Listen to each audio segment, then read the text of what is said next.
AI 發展速度極快，文案、Gen 圖、Gen 片、數字人等等，可以講緊係幾個掣、幾個步驟就可以做得晒。當然有好多公司都上嚟分一杯羹啦，想用到大模型，但可能又會產生巨額嘅 API 費用，另外又要擔心到私隱安全嘅問題。另一方面，用到 LLM 去代替，又會考慮到一般電腦嘅效能又唔夠去推動一啲更加聰明嘅 LLM。咁究竟仲有啲乜嘢其他嘅方案呢？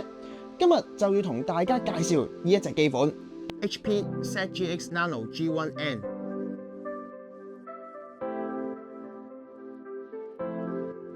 第一眼見到佢，其實根本冇可能相信佢居然係一部 workstation。呢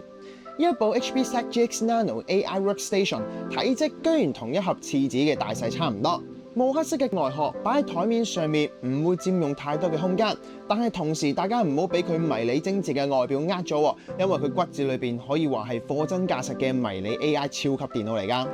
我哋都知道，而家公司嘅客戶有兩大嘅 pain point。第一個問題就係資訊安全嘅問題。點解我哋成日都話公司唔可以用到雲端嘅大模型呢？因為公司有好多機密嘅文件、財報、策略企劃呢一啲嘅商業機密，一旦擺咗 AI 嘅時候 ，AI 就會攞嚟做咗 training， 相當於你直接上傳個文件公開去到社交平台一樣，嚴重起上嚟亦都會引發資料外泄嘅問題。所以大公司同埋政府部門一向都禁止員工係用到 AI 去處理公司嘅文件嘅。咁當然你可以用到自己部電腦本地部署小模型去分析一啲嘅文件，安全好多。但係電腦嘅效能唔夠嘅時候，你 run 一啲嘅大模型嘅速度亦都會係非常之慢。而且咧，面對住邏輯複雜嘅一啲 Excel， 亦都會出現大量嘅幻覺，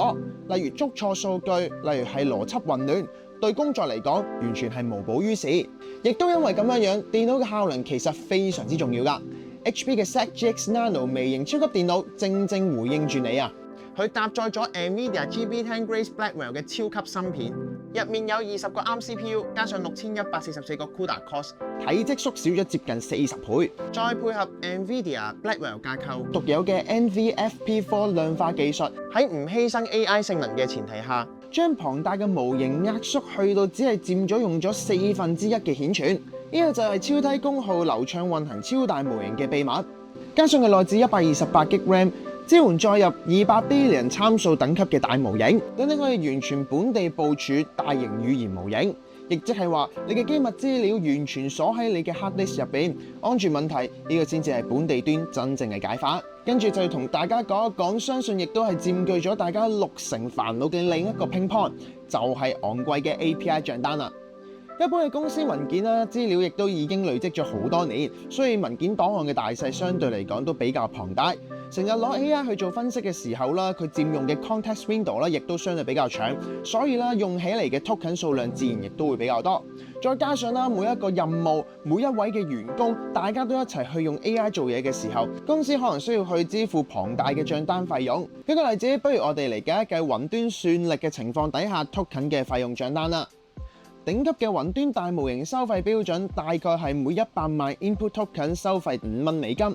每次嘅對話成本大概會消耗10萬個 token 嘅時候，亦即係話用咗大家大概5毫子嘅美金。再加上 AI 需要大家反覆去試錯，先至可以生成到一個最完美嘅答案。作為一個公司嘅管理層，你已經可以幻想到個 spending 係有幾大。但係喺呢一隻 HP ZGX Nano 超級電腦面前，呢一個嘅規則可以話係徹底被打破啊！因為呢一隻機主打就係買斷算力，因為本地部署只需要就係用到電腦嘅效能，完全唔需要考慮到 API 嘅費用，成本就淨係得翻部機嘅錢同埋電費啦。無論係分析幾百個繁複嘅 Excel， 定係本地去生成一啲嘅圖片嘅時候，生成幾百張圖都一樣可以。每一位員工都可以用到自己部電腦嘅設備，透過 HP Toolkit 直接連接去到 HP ZGX Nano 入邊，直接用到呢一隻機嘅算力去生成唔同嘅需要。所以長遠嚟講，其實真係慳咗好多錢㗎。接下落嚟就測試一下 HP ZGX Nano 喺運行大型語言模型嘅時候算力嘅表現。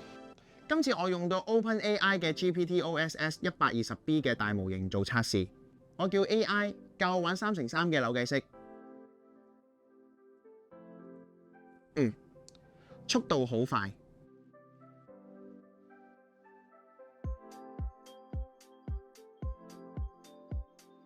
佢嘅推理速度大概高達每秒鐘20至35 tokens，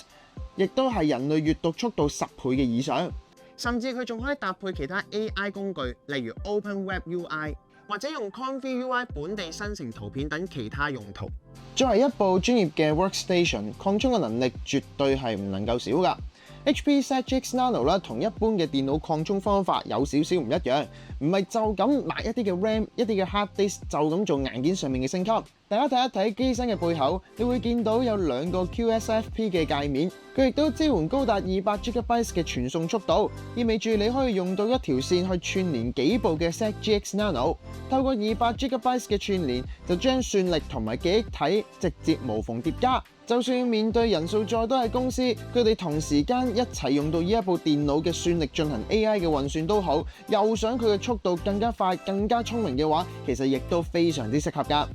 打造微型超級電腦，無限擴充潛力，但你亦都可以隨住業務嘅成長隨時升級。